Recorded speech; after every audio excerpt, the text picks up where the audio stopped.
안녕하세요. 아빠 매너티입니다.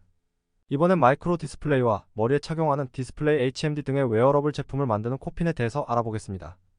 코핀은 1985년 MIT에서 분사해서 설립되었고 처음엔 마이크로 디스플레이와 HBT 웨이퍼라는 전력을 증폭하는 부품을 만들었어요.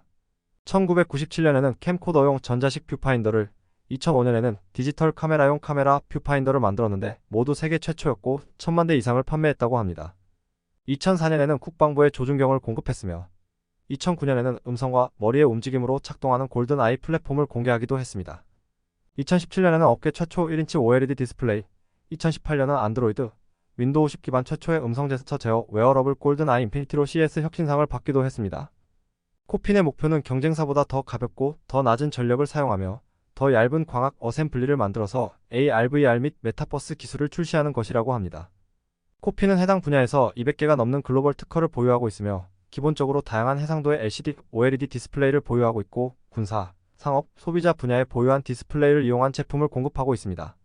먼저 군사용으로는 열화상 무기 조준경, 야간 투시경, F-35 전투기용 조종사 헬멧 디스플레이 등이 있고 상업용으로는 구글 글라스 엔터프라이즈 에디션 2의 코핀의 디스플레이가 사용되고 있으며 공장 직원들이 손을 사용하지 않고도 관련 정보를 바로 접근할 수 있다고 합니다. 그 외에도 3M 뷰직스 등의 제품에도 코핀 디스플레이가 들어가 있습니다. 소비자용으로는 사이클링 안경, 오토바이 헬멧, 스쿠버 다이버용 제품들도 출시되어 있습니다. 그럼 실적을 보도록 할게요. 오랜 역사를 가지고 있는 코핀은 2010년대 이후로 계속 적자를 기록하고 있습니다.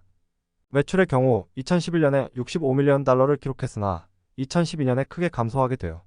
이것은 과거부터 해오던 HBT 트랜지스터 웨이퍼를 매각했고 미국 정부가 적자가 심해지면서 국방 예산을 줄인 것이 문제가 되었습니다. 그 이후로 안 좋은 시절을 오랫동안 보내다가 2020년 국방부로부터 수주를 다시 받으면서 매출과 수익성이 급격히 좋아집니다. 하지만 그 이후로 매출은 조금씩 늘지만 공급망 문제, 원자재 상승, 수율 문제 등으로 이익률은 감소합니다. 분기 실적을 볼게요. 23년 1, 2분기는 22년보다는 높은 매출을 기록하지 못합니다. 2023년 2분기 매출이 10.5밀리언 달러로 1분기보다 3% 정도 감소했고 2022년 2분기보다는 12%가 줄어든 수치입니다. 다행인 것은 매출이익률이 계속 좋아지면서 46%까지 증가하는데요. 컨퍼런스 콜을 보니 품질 검사 부분에서 엄청난 개선을 봤다고 하네요. 코핀에서 관리하고 있는 지표가 정시 완납률이라고 하는 것 같은데 이것이 90% 범위에 들었다고 하며 점점 제품 비용이 낮아지고 공급망도 정상화되고 있다고 합니다. 이 부분은 고무적이라고 볼 수 있겠습니다. 매출이익률이 증가했음에도 불구하고 비용 측면에서 2023년 2분기 비용이 1분기보다 40%가 증가하면서 영업이익률은 1분기보다 20% 감소했습니다. 판관비 증가의 사유는 법률 비용과 주식 보상 및 신용 손실 비용이 증가한 것이 주요 원인입니다. 특허 관련 소송 중인데 2024년 1분기에 재판이 벌어질 예정이며 승리할 것이라고 보지만 해당 비용을 회수할 것이다에 대해서는 확실한 답을 안 했습니다. 인베스팅닷컴 기준으로 매출액은 시장 예측을 넘었지만 EPS는 기준을 넘지 못했습니다. 주가를 보면 5월 초 애플의 비전 프로가 출시되기 전 $1였던 주가가 $2 초반대까지 크게 상승했다가 출시 이후 조정을 받았고 실적 발표 후 1.7달러를 유지하고 있던 주가는 7일 사이에 1.3달러대로 떨어졌습니다. 분야별 매출을 보면 국방 매출이 비중이 제일 크고 2022년 3분기에 최대 매출을 기록한 이후로 계속 매출이 감소하고 있습니다.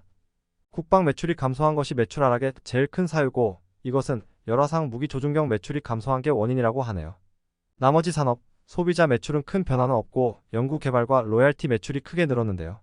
코핀에서 분사한 라이트닝 실리콘과 기술 라이센스 계약을 해서 생긴 매출이라고 합니다. 그런데 식구끼리 거래한 거라 엄밀히 따지면 내부 매출이 아닐까 싶습니다. 결국 그동안 국방 매출에 의존했는데 국방 매출이 빠지니 실적이 안 좋아지는 모양새입니다. 지역별 매출을 보면 미국 매출은 22년 이후로 10% 정도 감소한 상태고 아시아, 유럽도 조금씩 감소했습니다. 재무 상태를 보면 부채 비율이 이번 2분기에 54%로 건전한 상태입니다. 2023년 1분기에 오퍼링을 통해 자금을 조달받은 것도 영향을 줬습니다. 유동성은 300%대로 큰 문제는 없어 보이지만 1분기에 자금 조달받아서 400%대를 만들어놨는데 한 분기 만에 바로 300% 초반대로 감소했습니다. 빨리 수익성을 개선하지 않으면 또 자금 조달을 해야 되는 상황이네요. 현금 흐름은 아직 영업 현금 흐름이 유입으로 전환된 적이 없습니다. 잉여현금을 떠나서 먼저 영업현금부터 유입으로 바뀔 수 있도록 해야 될 듯합니다. 2023년 9월 코핀 투자 자료를 보면 현재 12.8밀리언 달러의 열화상 조준경, 4.4밀리언 달러의 장갑차 디스플레이 시스템, 그리고 1.1밀리언 달러의 특수 무기 조준경 모듈 수주를 받았습니다. 그리고 투자 설명회가 9월 12일에 있었는데 9월 18일에 F-35 전투기에 들어가는 액정 디스플레이 3.4밀리언 달러를 추가 주문받은 상태입니다. 이것이 다 2023년 매출로 잡힐지는 모르겠는데 컨퍼런스콜에서는 4분기 매출에 반영시키려고 하는 것 같아요.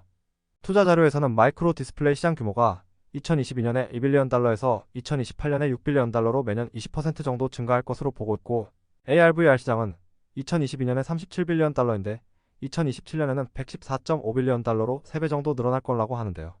현재 국방과 상업, 소비자 분야 이외에도 자동차, 의료 분야에 진출할 필요가 있다고 합니다. 의료 분야는 진입을 준비하고 있는데 코핀 홈페이지에 보면 HMDmd라는 의료기술 경영진이 설립한 회사의 제품에 디스플레이를 공급하려고 한다는데요. 제품을 보니 수술 시 사용하는 웨어러블 디스플레이이고 2024년 1월에 출시 예정이라고 합니다.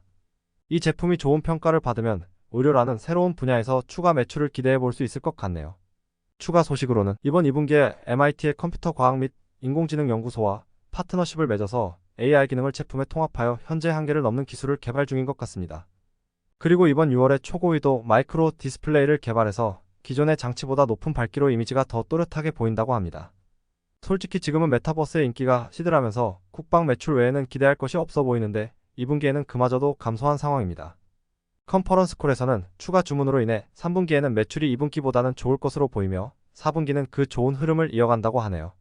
2024, 2025년을 본격적인 수익을 내는 해로 생각하고 있습니다. 제 생각은 국방 매출을 지속적으로 늘리면서 빠르게 자동차, 의료 분야에 진출해야 될 것 같습니다. 아니면 메타나 애플 등이 내놓는 AR/VR 기기들이 빨리 대중화되면 관련 수요가 증가할 것으로 보입니다. 오늘 정리한 내용은 여기까지입니다. 시청해주셔서 감사합니다.